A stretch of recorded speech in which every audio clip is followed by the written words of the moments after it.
असहाय जनसेवा समिति ने एक बार फिर सामाजिक सेवा का अनुपम उदाहरण प्रस्तुत करते हुए 23 फरवरी को श्री राम मंदिर, पॉकेट 1, मयूर विहार फेस 1, दिल्ली में अपने 16वें सामूहिक विवाह समारोह का आयोजन किया।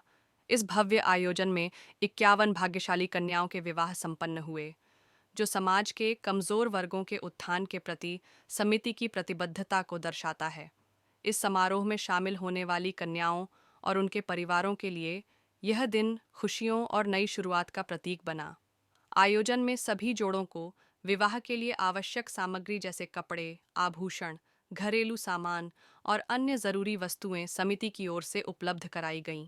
इसके साथ ही वैदिक रीति रिवाजों के अनुसार विवाह संपन्न कराए गए, जिसमें पंडितों ने मंत्रोच्चार के साथ सभी रस्में पूरी कीं। असहाय जन सेवा समिति के अध्यक्ष ने इस अवसर पर कहा, हमारा उद्देश्य उन परिवारों की मदद करना है जो आर्थिक तंगी के कारण अपनी बेटियों की शादी नहीं कर पाते। यह हमारा 16वां सामूहिक विवाह है और हमें गर्व है कि हम अब तक सैकड़ों कन्याओं के जीवन में खुशहाली ला सके हैं। उन्होंने आगे बताया कि समिति न केवल विवाह करवाती है, बल्कि नवदंपतियों को आत्मनिर्भर बनाने के लिए भी सहायता प्रदान करती है। इसका जो मुख्य सलाहकार हैं वो लोग इसमें क्राउड फंडिंग के द्वारा लोगों से पर्ची कटा के डोनेशन के द्वारा हम लोग को देते हैं। सारा डोनेशन हमारा बैंक के थ्रू होता है, सारा ट्रांजैक्शन ऑनलाइन होता है, मतलब बैंक के थ्रू होता है।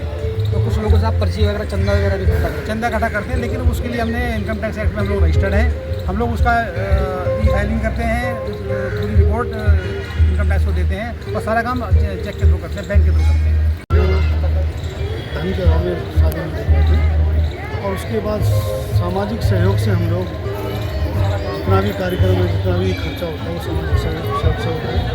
लोगों के पास जाके उनसे निवेदन करते हैं और वो लोग हमें सहयोग करते हैं।